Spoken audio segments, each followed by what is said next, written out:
歡迎光臨 Super 廚房，請點讚、分享同埋訂閱。今日整呢個蒜蓉粉絲蒸銀鱈魚。首先將粉絲浸軟，粉絲浸軟之後用鉸剪剪開，將佢鋪喺碟底度。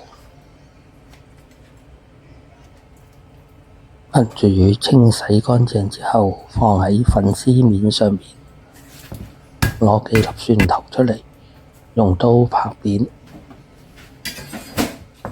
跟住將蒜頭切為蒜蓉，再將蒜蓉鋪喺銀鱈魚面上邊，用刀將薑切薑米，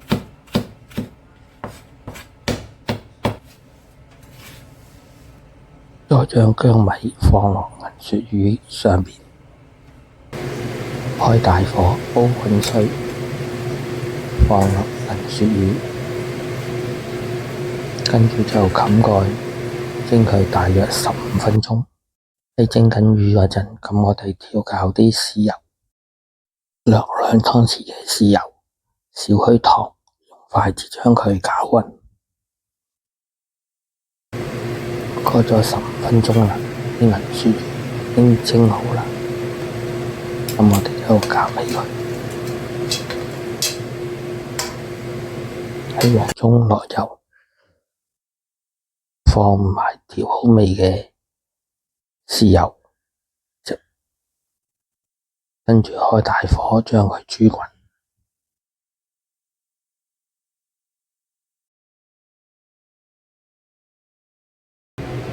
再將蒸魚豉油淋喺銀鱈魚上邊，一碟又滑又好味嘅蒜蓉蒸銀鱈魚，咁就完成咗啦。睇完片之後記得畀 like、分享同埋訂閱。我仲有大量嘅煮餸影片，可以登入下邊 info box 參觀。